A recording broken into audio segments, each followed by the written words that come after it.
오소서 성령님. 요한은 내가 목을 베었는데 소문에 들리는 이 사람은 누구인가? 안녕하세요. 여러분들 명절 잘 보내셨어요? 가족들하고 즐거운 시간도 보내셨고, 즐거운 시간 안 보냈나 보네요.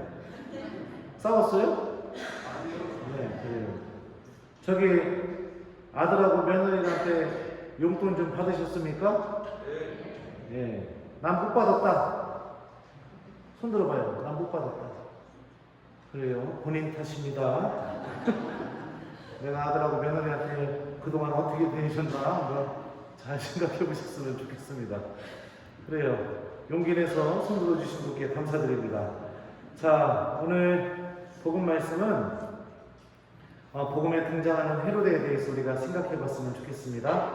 오늘 복음에서 헤로데는 영주라고 합니다. 영주. 그래서 갈릴레아 지역을 다스렸던 그런 하나의 작은 왕과도 같은 그런 역할을 했습니다.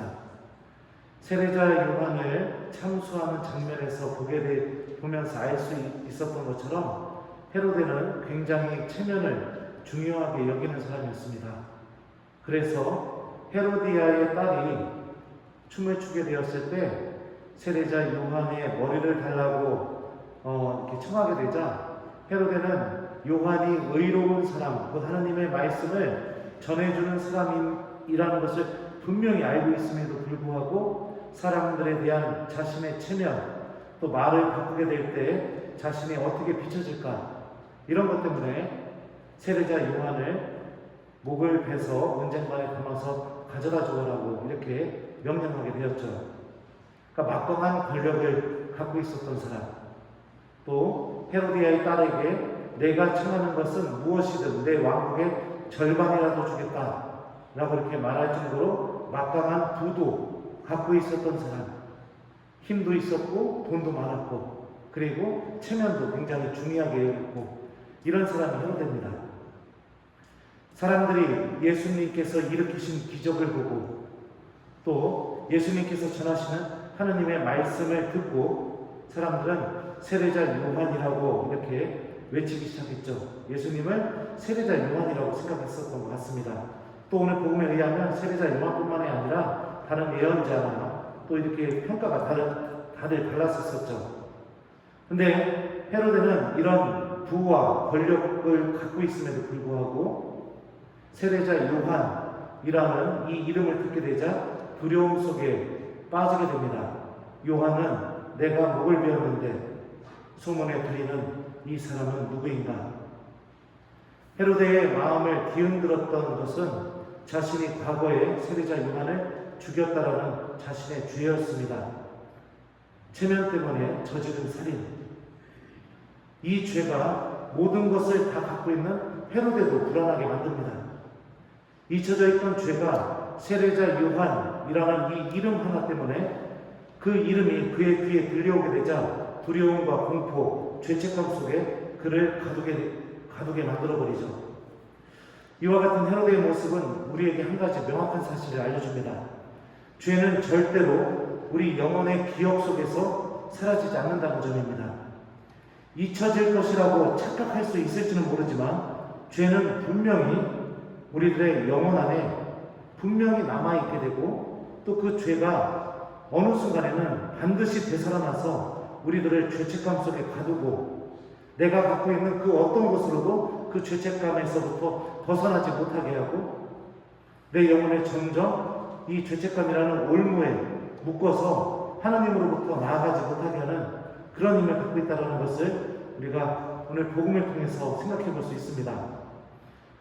그러니 우리가 정말로 죄책감 속에 빠져 있게 되고 또 큰 죄를 저질렀고 내 삶이 완전히 망가졌다고 느껴질 때, 그리고 내가 어떠한 잘못 때문에 내 영혼이 하나님과의 관계가 완전히 부서졌다고 느껴질 때, 그때 무엇을 선택해야 되는지 아주 자명해지죠. 오늘 제1독서는요 하가이 예언자를 통해서 하나님께서 어떤 이야기를 하시느냐, 성전을 지으라고 얘기하십니다. 너희들이 지금 잘 먹고 사는 것처럼 느껴질지 모르겠지만 너희들이 지금 아무 걱정 없이 살고 있는 것처럼 느껴질지 모르겠지만 이미 너희들 삶 안에 하나님의 거룩함을 체험할 수 있는 거룩한 장소, 하나님의 현존이 머무는 장소, 그것을 마련하지 않고 있다면 아무리 잘 살고 있고 아무리 내가 평안하게 살고 있다 하더라도 그것은 하나님 안에서 온전한 삶이 아니라는 것을 하가의 예언자를 통해서 우리에게 오늘 선포했죠. 제가 한번 그 구절 읽어드리겠습니다.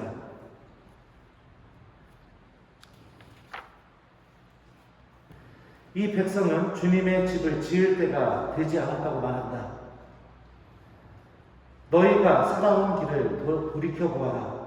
씨앗을 많이 뿌려도 얼마 거두지 못하고 먹어도 배부르지 않으며 마셔도 만족하지 못하고 입어도 따뜻하지 않으며 품팔이꾼이 품삯을 받아도 구멍난 주머니에 넣는 꼴이다. 그러니까 하느님의 현존이 우리들의 삶 안에 함께하지 않는다면 내가 아무리 잘 산다고 생각할지 모르겠지만 그 삶 자체가 행복으로 풍요로운 삶으로 하나님께서 주시는 생명으로 걸어 나갈 수 없다라는 것을 일독서를 통해서 주님께서 분명히 말씀하시죠.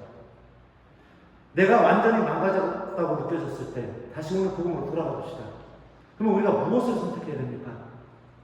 하나님의 거룩한 현존이 내 안에 머물 수 있도록, 내 안에 마음의 성전이 다시 회복되고 다시 정화되고 다시 살아날 수 있도록 우리가 선택해야 될 것은 바로 고해성사입니다.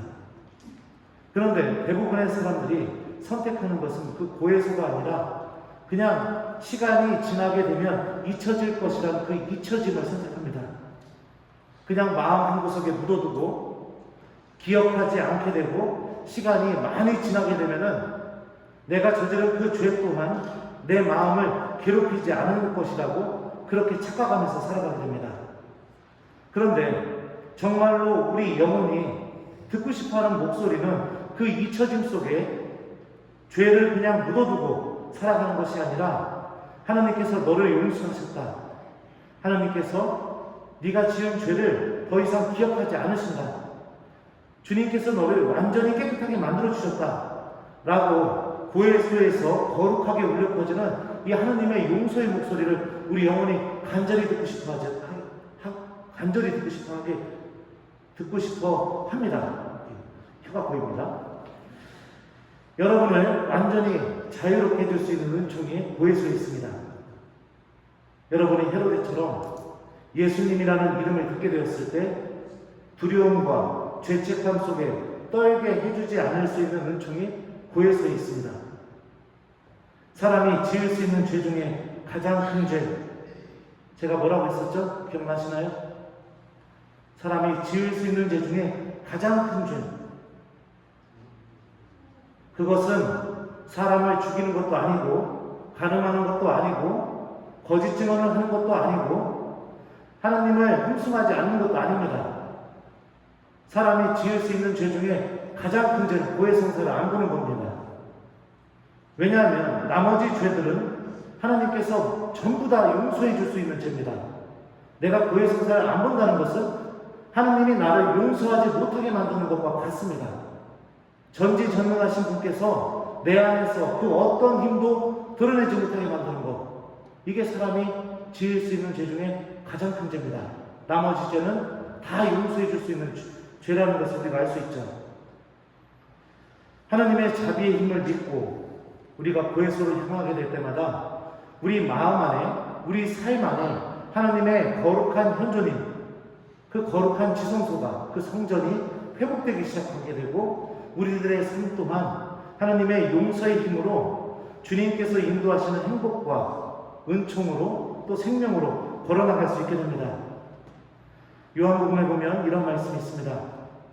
하나님께서는 세상을 너무나 사랑하신 나머지 외아들을 내주시어 그를 믿는 사람은 누구나 멸망하지 않고 영원한 생명을 얻게 하셨다. 하나님께서 아들을 세상에 보내신 것은 세상을 심판하시려는 것이 아니라 세상의 아들을 통하여 구원받게 하시려는 것이다. 주님께서는 이 말씀을 여러분에게도 꼭 이루어 주시기를 바라고 계십니다. 잊혀짐 속에 나의 죄를 묻어두는 것, 시간이 지나가게 되면 나아질 거라고 그렇게 내가 그냥 잊으려는 것을 선택하는 것, 그런 것은 절대로 우리를 자유와 해방으로 하나님께서 주시는 생명으로 인도해 주지 못합니다. 오늘 복음에 나오는 헤로데도 마찬가지죠. 세상 사람들이 성공했다는 모든 것을 소유하고 있었지만 그는 세례자 요한이라는 이 이름 하나에 벌벌 떨면서 자신의 삶이 고통과 죄책감과 불안 속에 떨어지게 됩니다. 정말로 우리가 무엇을 선택하게 될 때 생명을 얻고 행복을 얻고 은총을 얻게 되는지 오늘 복음에 나오는 헤로데의 모습을 통해서 곰곰이 묵상해 봤으면 좋겠습니다. 그리고 아직까지 내 마음 한구석에 꼭꼭 숨겨두고 묻혀두고 가두어도 고백하지 못한 죄가 있다면 하나님 자비의 힘을 믿고 하나님 용서의 힘을 믿고 내가 주님께 고백할 수 있도록 은총을 청하고 도움을 청하며 고해소를 향하여 준비를 하는 우리 하나님의 자녀들이 되도록 노력해보는 저녁이 되었으면 좋겠습니다. 숙제 주겠습니다. 오늘 숙제는요, 고백하지 못한 죄가 있다면 하나님 자비의 힘을 믿고 주님 제가 이 죄도 고백하고 완전히 깨끗해질 수 있도록 저에게 도와주시고 용기도 주시고 은총도 주십시오 라고 이렇게 기도하면서 오늘 하루를 마무리하는 저녁이 되는 것. 나는 신부님 지금까지 솔직한 사람이라서 다 털어가지고서 하나님한테 다 고백했었습니다. 이렇게 이런 우리 교우들이 있다면 내가 하루하루 하나님 안에서 어떻게 살아가고 있는지 내 자신의 삶을 성찰해보고 부족함이 있다면 하나님께 도움을 청하고 은총을 청하는 오늘 저녁이 되는 것, 이 두 가지 숙제 중에 하나를 꼭 하시길 바랍니다. 요한은 내가 목을 베었는데 소문에 들리는 이 사람은 누구인가? 아멘.